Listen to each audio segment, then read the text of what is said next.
Hello and welcome to the Forward Together podcast. I'm Rick Muma, president of Wichita State University. Today my guests are Shocker women's basketball coach Terry Nooner and Shocker volleyball coach Chris Lamb. Coach Nooner is heading into his third season at Wichita State, and he came to us with decades worth of Division I experience. We're looking forward to great things from his team when the season begins in October. And Coach Lamb is in the middle of his 26th season with Shocker volleyball. He leads the American Conference in career wins, and in 2024, Shocker volleyball swept the conference championship, and I was there. Welcome to the show, Coach Lamb and Coach Nooner. All right, how you guys doing today? It's Happy good to see be here. you. Happy to be here. Thanks for having us. Yeah, I'm sure you all are in the thick of lots of different things right now. For you, Chris, you're in the middle of your season now, Terry, I know you're preparing. You told me earlier today that today is the first official practice day, and you're all in full swing. Yes, sir. So, Chris, why don't we start with you, Coach. I got this. Tell me how your season's going. 8-4 on a record. Still searching for things. We just wrapped up our non-con preseason.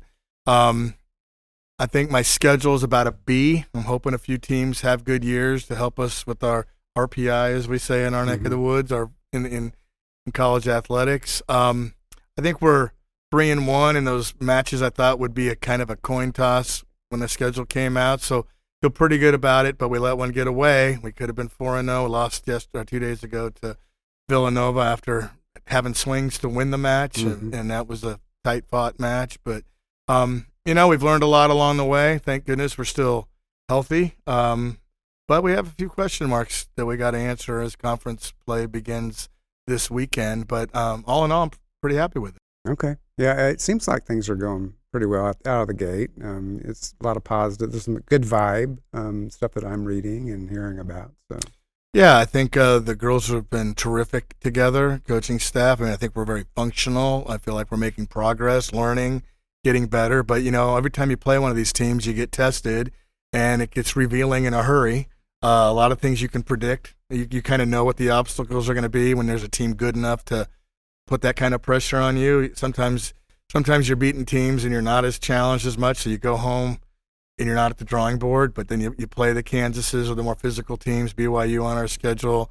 Villanova was actually very physical, and it revealed some things that kind of put you back at the drawing board, and you wonder what you're going to need to do and develop as you move forward. Well, I'm sure after 25 years, this is your 26th season, you got some tools up your sleeve.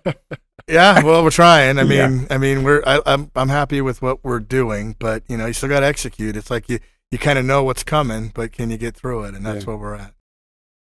So, Coach Nooner, you are starting your third season. Yes, sir. Yep. So, and just started practice today. I know you've been practicing per the guidelines ahead of this in a more reduced fashion. So, tell me what you think about your athletes and where you're going. We're excited about the group we have. We have 11 new players. But back in the day, that used to be an alarming thing, but that's kind of the norm these days. But we really brought in a group that we really want to feel like the fit, our core values, which is character, accountability, respect, and effort and hard work. And we brought in 11 players who really kind of fit that mold. They play together. They play with a lot of enthusiasm. I think it's going to be a good group that our fans are going to really like, just with the amount of effort and how hard they play and how much they work on and off the court. And so we're excited about what we have so far. Yeah, there seems like there's a good vibe. Yeah. Yep. And you're so positive about your athletes. Not that you aren't, Chris, but good man. I've heard you tell stories about teaching them some life skills, and not just basketball. Yeah, so we try to do, especially in the summertime. We're here so much. We're here from June to we start in June with a new group, so you only on the court 4 hours out the week, 4 hours in the weight room. So you got to do stuff to fill time. So. We've taken them to the dealership to learn how to change flat tires. We've, did media training. We did financial training. So we try to do a lot of stuff to try to build them as whole people and not just focus on basketball all the time. Yeah. And, changing a flat tire is a good skill to have. I know. Yeah. It's something I had to learn myself. So yeah. So, Coach Lamb, back to you. You love working with the gym full of athletes, taking raw talent and developing skills. Why is that process so rewarding for you? You can just tell it by. Well, I've always thought of this job, being about putting a lot of puzzles together. I've always liked puzzles, and you find these athletes that are talented enough, but they don't have all the experience. It's right up our alley at Wichita State. I mean, we're better served, I think, finding young women that look the part, but we're going to try to accelerate their volleyball. And for me, it's like I like building things, I like projects, and that's the more rewarding part of this job is getting them to that finish line. And so, you do the best job you can in recruiting. We all do, but I love the idea of where they might have been as high school sophomores and juniors, and then can they compare themselves to the other kids as college sophomores and juniors, maybe from their own neck of the woods, and did we catch up to them? Did we pass them? Because a lot of time you know who these girls are, and I like to use that as a measuring stick, and I like to use that with my athletes as I measure what they're doing and show them how they've caught up to people. And I don't know, I just for me that's the teaching part of this job that I like doing the most, and I keep recruiting with that in mind. So thanks for noticing, because that's what we're kind of all about. Yeah. So, Coach Nooner, Jayla Harding is the latest Wichitan who you've recruited onto your team. Yeah. And I've heard you talk about this before. Why is it so important to recruit local talent? I mean, I feel like, being a coach, in the area, I've seen so many great players from this area go off and play in all of the different conferences, throughout the country. And so I feel like we have a bunch of homegrown players here who are good enough to play and compete and who can really help us, who've just kind of been overlooked.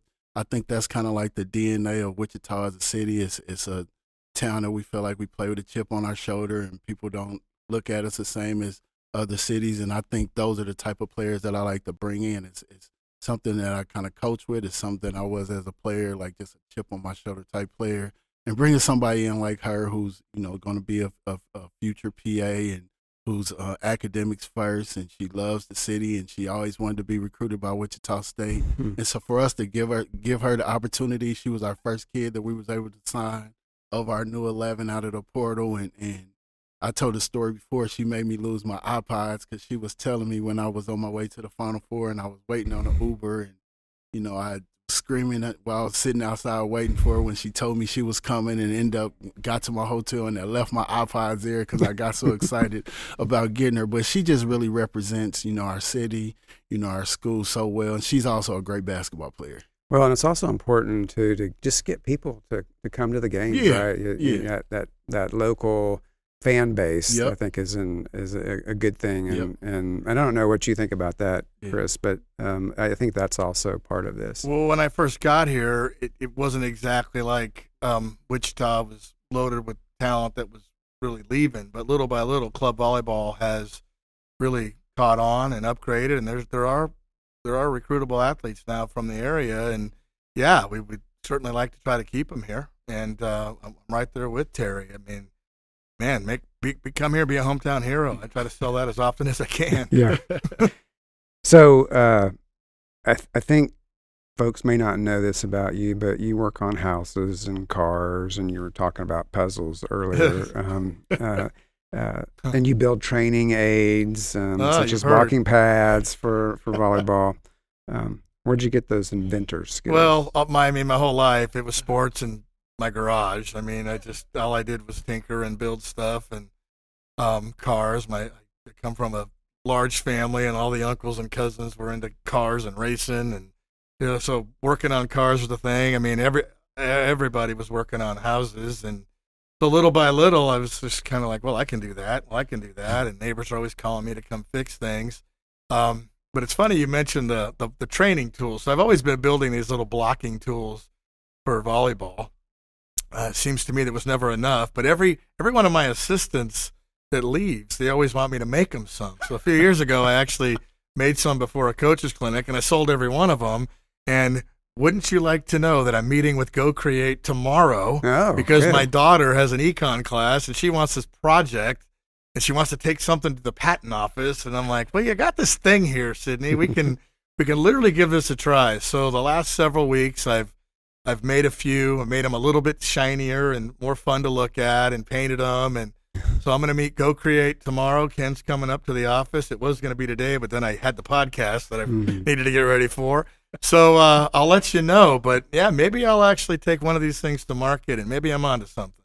So down in, I don't know if it's your team room or your like a storage area over at Coke, there's this like gigantic volleyball coming out of the wall. Oh, that was me. Yeah. Did you do that? So the girls Jim Shouse gave us a team room, but it was just an empty wall, and I literally had seen pictures of some NFL locker rooms and team rooms, and the Miami Dolphins had a football coming out of their equipment room with a bunch of debris, and I didn't know how to make all the debris.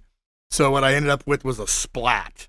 So I literally took some foam, spray foam, built up a big blob. I made a big giant pottery wheel that I took sandpaper and I made it into a dome. And then Katie Niggemeyer, one of my players, had an art class here.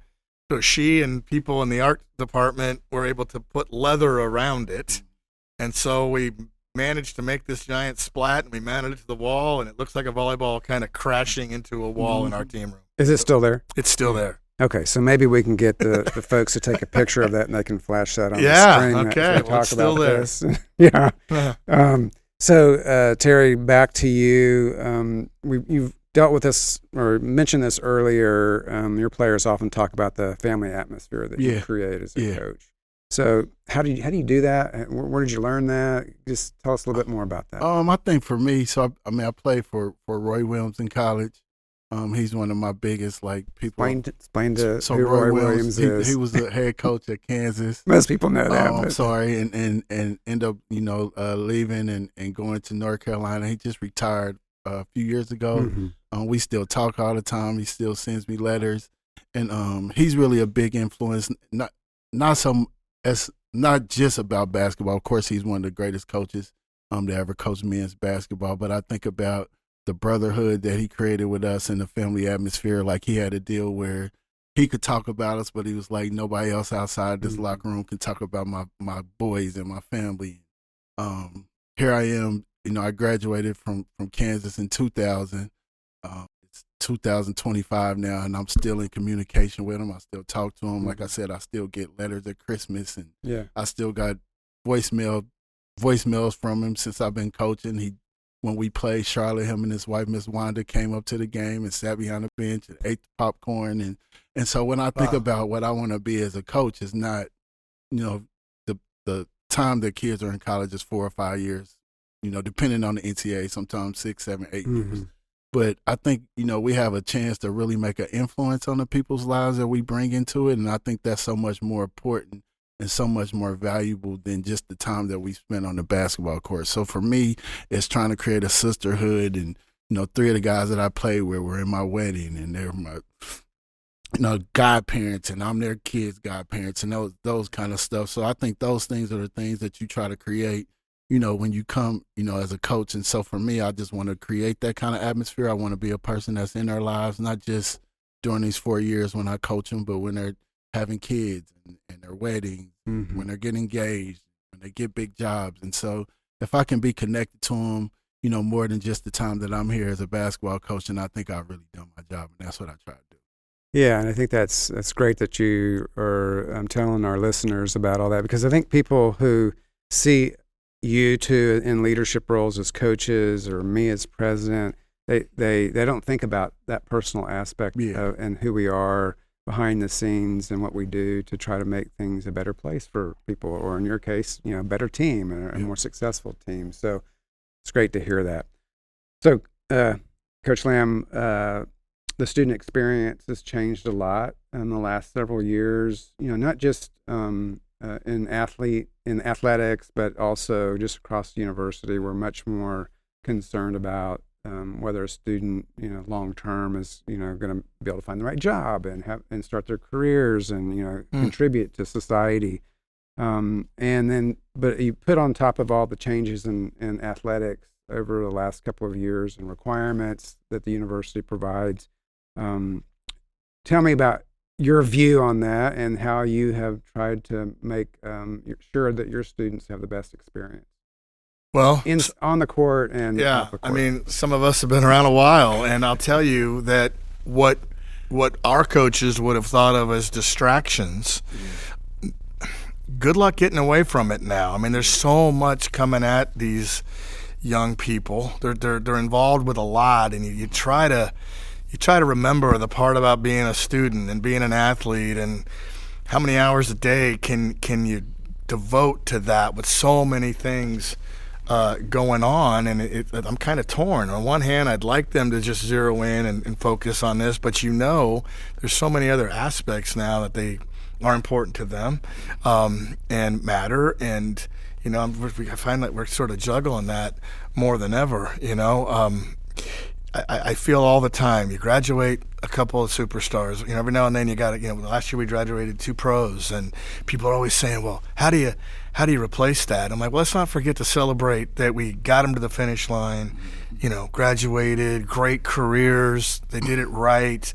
I don't want to forget that, because we're so quick to, well, what's next and all of that. So I don't know if I'm really answering your question, but I find like I have to make the volleyball argument sometimes. I want this to be really important to them, and I want them to give it everything they have and make a really big impact on their program. So on one hand, I'm trying to defend what us older guys thought, can you make it for 3 hours a day, all that matters, and then then go be a student and go work your tail off in the weight room, and then the community service that we all try to do. So I feel like I'm defending that more than I used to with so much going on with them. I hope I'm answering your question, but that's what I see now. It's like we have to blend. You mentioned the portal. Now I feel like we're building teams year by year instead of like what we thought of as program and all of that. But, good luck fighting that one, because it's this is where we're at now. And I feel like we have to blend sort of a mixture of those two things. It's like a dual responsibility to me. Well, since you brought that up, I'd like for both of you to address that from your own perspective and your own sport. Transfer portal, revenue sharing, other kinds of requirements that we have as a university to provide athletes with, making sure they get a degree long term. And so tell me let's start with you, Chris. How has that just impacted you? You've been here for 26 years and you're still here. How's that work for you? And then how's all these other things I just mentioned, how does that impact? Well, one of your first questions was about developing talent. And now it's like, will they even be around long enough to do it? And who wants to have freshmen and sophomores anymore when we played SMU last year with 9 seniors, 8 of which were transfers, right? So one girl walked in the door as a freshman of that group, and say what you want, but they went from being a team that was just a team to now a top 20 team by going that route. So you feel like you want to do it that way, but then you're up against, just a bunch of players that show up all at once, and you're like, well, good luck competing with that. If you make your goal developing and all they're doing is putting all-star teams out there, right? You know what I mean? It's like you feel like, well, you better get on board with that. So in volleyball, like football, we're a fall sport, so the biggest, most important part of that transition is literally in December. In between semesters of college is when volleyball is the most transient. So it's very, very different than the other seasons, the other 2 fall and winter, winter and spring, where we're just going to have to really wrap our arms around that and do the best we can with it. I actually think that the transfers that we have brought in here have impacted our program in a very good way. So that's where we're at. That's what we're trying to learn and become a part of and deal with. Yeah, when I've heard coaches say that, they can use that to their advantage, and just like it can be a disadvantage too. So, Coach Nooner, what do you say about that? I agree with him a lot. I think it is what it is now, and you have to figure out as a coach and as a school, how can you adjust to this new landscape. I think for us, it's still about, even though you're going to be kind of renewing your team. I think it still has to be about the culture, and it has to be about how do you rebuild your culture and stand, in your culture each individual year. And for us, it's about the people that we're going to bring in year by year. Do they fit who we are as a program and as our staff and the things that we want to represent the school? So we really do a deep dive in people that we're bringing in. We talk to their previous coach. We talk to coaches that of their opponents in their conference. We talk to AAU coaches and high school coaches, and we really try to do a deep dive into the character of the people that we're bringing in. And I think there's always going to be surprises, and it's not still going to be perfect because you're dealing with people. But I think for us, if we just leaned in onto what's going to be our core values and what's going to be the character of the people that we bring in. And I think if you bring in the right people, even though they may not be there for a long period of time, you can still have some success. And that's something that we've learned in this new era. I mean, I'm happy for the players. I was a college athlete once, and for us, it was when we got our monthly check for $300 in the month, and we could go get us some Applebee's a couple extra times and things like that. Like, we were excited. We were standing in line on the first of the month to get that check. So just to see, how much sports have moved forward. I remember being, my number being on the NCAA video games, and my friends would call me, and I would be shooting a bunch of threes and shooting it every single time when it was me. And so just to see, how things have transitioned and moved forward, you're happy for, the growth and the development of college athletics, and you see people really get to do great things and get to, take care of their families, which that's what you come to college for, to try to put yourself in a better position than you were when you started. So for me, we're happy for for our young ladies, and we're just trying to adjust to it. We kind of lean into it. We've lost some players, but those aren't players that we have hard feelings about. I think players for us, when they call about our kids, they understand that we've gotten them ready for whatever level they're trying to go to or that they believe is higher, and so we go get the right people that we're supposed to get. And I think if we can continue standing on the character of the people that we bring in, we're going to be in a good spot.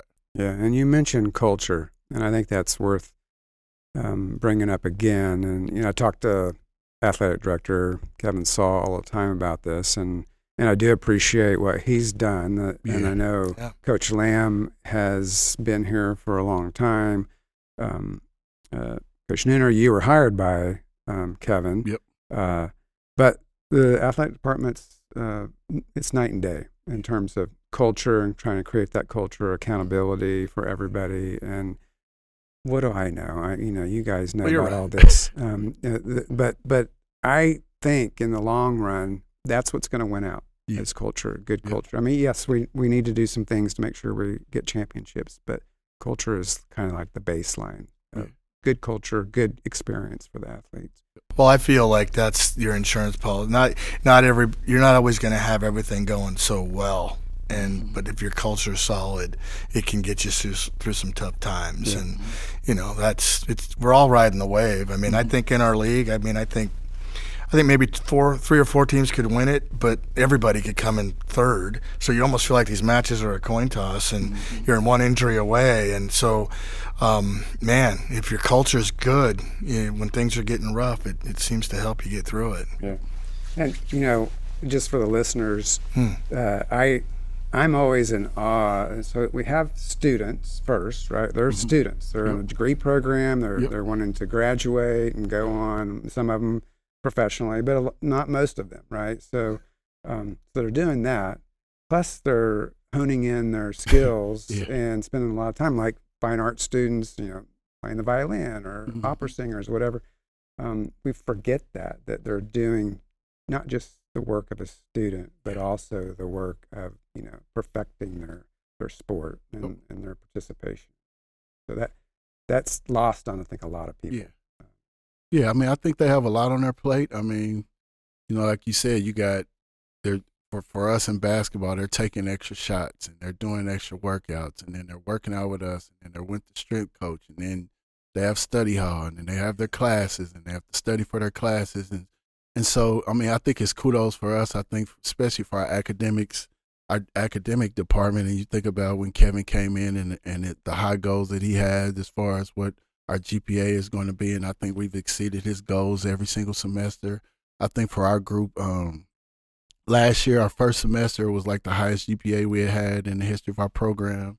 The second semester was like our third highest in the history of our program. So I think it's kudos to our young ladies. I think that's stuff that people don't really understand. You know, when you're competing at the levels they are, and they miss classes, and you still got to be able to communicate with teachers, and you know, you really kind of have your hand tied behind your back sometimes with the travel demands and the missed classes and the extra communications and stuff. But I think that's why they're successful. I think that's what makes them ready for the workforce once they're done here, because they've had their hands in so many different things, and that's not even including community service and, you know, dealing with their family and all the extra stuff and the demands that we put on them. So kudos to our athletes and for all the stuff that they're doing as students and not just athletes. Yeah, and you've kind of answered this next question I was going to say. So you've had 13 players that have graduated in your 2 seasons here, and they have compiled a 3.48 GPA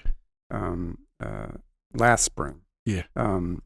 The highest GPA in his program history, which you mentioned, and I think that you've answered, you know, the importance of this. But do you anything you want to add about that? No, I mean, I just think it's for us. I mean, we really pride ourselves in the education. Like we don't play a sport where they have $100 million payday down the road that they're going to be able to take care of their families. And so we're really trying to create professionals in that way, not professional WNBA players or pro. I mean, we have a few that's going to, you know, go overseas and that kind of stuff. But at the end of the day, they're going to be in the workforce. And so how can we better prepare them for that? And I think, you know, you're just happy to see that we're able to, you know, do a great job in the classroom. And we, you know, with Lucy, our academic coach, and Gretchen at the top, the things that they put in place for us. And as a staff, you know, we make sure that, you know, they have academic teams, and each of our coaches is meeting with them. So they'll usually meet with somebody in the beginning of the week in academics, and then with one of our coaches sometime later in the week, and we get progress reports. And so they have so many people that are going to be checking on them and eyes on them. And I think it keeps us from getting to a point where, you know, you have kids at the end of the semester and you found out they haven't been doing their work throughout the semester or haven't been going to class. And so we try to make sure that we're on top of them throughout the semester. And if you go to class, if you sit in the front 2 rows, if you're in communication with the teachers, if you do your work and you represent our program well, we think you're going to have good success. And that's, too, a part of the people that we bring in. We want people who want to compete in the classroom and not just on the basketball. Coach Lamb, do you have anything to add about academic? Well, maybe it's a Division I thing. Even Grandma's going to ask you, "Did you win?" It's like, you know what I mean? It's like all of a sudden everybody's going to recognize you as a basketball player, as a volleyball player, and you're trying to remind everybody you got a whole package here. There's other things to be proud of. You mentioned music or whatever. A lot of these people have a lot of interests. Some of the interests are different now. There's so much stuff available to these young people, but it seems like you're still going to have to answer that question. Did you win? Or how's volleyball going? Or how's basketball going? But we try to remind them. We're trying to be good at a lot of things here. I think we're doing a good job with it. And that's a good reminder for me to say we definitely are, you know, my main job is to make sure students stay on track and graduate. You know, that's what's going to create long-term success for them individually. Yep. But we also want championships. Yep. And the university is investing as solidly behind you all to make sure that we do that. And we really appreciate all the work that you're doing, that you're I know you're working hard, late hours, early mornings, building different things. Whatever you got to do. Yeah. We really appreciate all of that. And thank you for stopping by the podcast. We're going to be watching your season. The whole point of doing this podcast is to get it out there, to get some vibe going and get people interested in what you're doing so they can feel the momentum with you and make sure we move forward in a positive. Thanks for having us. Thanks for having it. Good to see you. Thanks for stopping by. Thank you. Good job. Thanks for joining us today. Be sure to follow, rate, and share the podcast so others can find it too. And if you're curious to learn more about the ideas we touched on, check out my book, Student-Centered, Innovation-Driven, A Guide to Transforming Higher Education. It dives deeper into the story of Wichita State's transformation and what it takes to lead meaningful change. Visit wichita.edu/book for more information. Join me next time when my guest will be Shocker men's basketball coach Paul Mills. Go Shockers!